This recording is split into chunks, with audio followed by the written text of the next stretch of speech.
Hey guys, it's Hannah and welcome back to the Dyslexic Reader and welcome to my October wrap up. I apologise that the lighting's bad, it's that time of year again, and I apologise if you can hear like a car alarm going off in the street outside.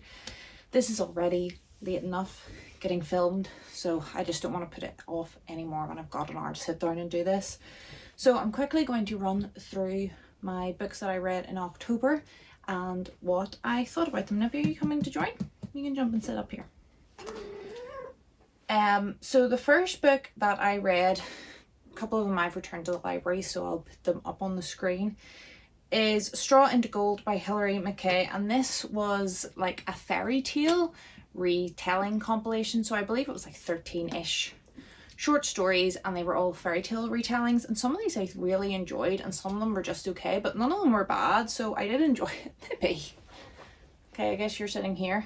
And I overall give that a 4-star. I really enjoyed it, and fairy tale retellings aren't normally my thing, but I would recommend it if it's your thing because I did really like it. And the next book I read was The Maker of Monsters, which was a middle grade kind of fantasy, and I only gave it a 3-star. It was just okay. It was about a young boy who had been raised, isolated on this island with a mad scientist who was making basically Frankenstein-esque monsters.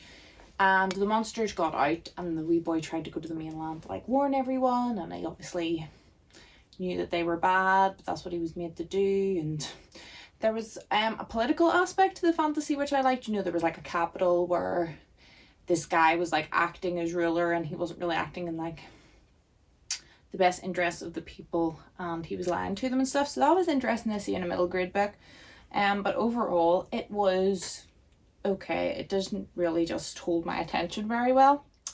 The next book I read was Fox by Christina Dulcher, and this I gave 5 stars. I really enjoyed it. It is a dystopian where basically women's rights have just been taken away. You can't work, you can't have a passport, and you're also fitted with a band around your wrist, and you can only say 100 words a day, and after that you get electrocuted. And it's about one woman like standing up and trying to fight this, and overall I thought it was really well done. It was hard to read, but it's set in like slightly in the future America, and it was interesting to see, well, no, it was set in current day America, but all this had really kicked off in like the 80s. So it was interesting to see what one generation of like politically, I guess, just disinterested people can do, and the danger that that can cause. So that was a really interesting read, and if that sounds like your kind of thing, I would definitely go into it. I also vlogged my whole reading October, so if you would like to go and get more of like my ideas of how I felt while reading it and a more summary of the end, you can go and check those out. After that I read Hex Life, which was a collection of 18 short stories all about witches by differing authors, and again this I really enjoyed. I gave 4-star even though short stories aren't my thing. If you go back to my vlog and watch it, I go through them all and kind of give a wee brief overview, the ones that I really liked and didn't really like. But overall, for witchy short stories, I thought that these were good, and there was a mixture of like fantasy and scary and funny and just like a real good mix. So it was really well edited collection and I really enjoyed it. Then after that I've started doing reviewing every book that I'm reading. I'm going to keep that up to the end of the year, so from here on out I've reviewed all the books, so you can go and look at actually the review on my channel. But I read The Witchfinder's Sister by Beth, Underdone, and this was again about witches, but it was more like historical 1600s witch hunt, which was more historical. There wasn't actually witches in it. It was more about a witch hunt. They weren't actually witches. So this was good. It was good for the time of year. Really well written, and I gave this a 5-star as well. A lot of it just purely down to how much I enjoyed it and how well I thought it was done. I then read 2 middle grade books that were part of a series.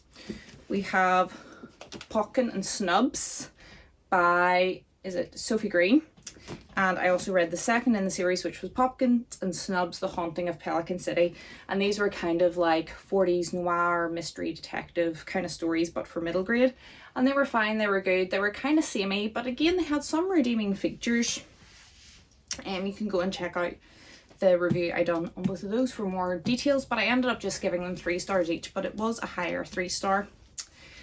And then I read The Wind and the Willows by Kenneth Grahame, and I really enjoyed this too. This is obviously a children's classic, and I ended up giving it a really high 4-star it came out as, and I thoroughly enjoyed it as well. Again, for all of those, I have a full review. I have also started the Hunger Games trilogy, and I have read the first 2 books, The Hunger Games and Catching Fire, but I don't really want to talk about them on here or do the review until I finish the 3rd book, and I'm also going to read the prequel as well, so that I can get like a better overview on how like characters have progressed, etc. through the series. So I don't want to talk about them yet, but I did also read them as well, so it was quite a good reading month. I think that was 7 books, and then I've read the other 2 which I haven't got around to reviewing yet because I want to think about it more deeply. So that was it for October. We're super busy here at the minute, so I'm going to have to go, but I hope you had a good reading month. Let me know if you've read any of these books or looking to, or what you read in October. I hope you're all happy, I hope you're all healthy, I hope you're all staying safe, and hopefully I'll see you in my next video. Goodbye.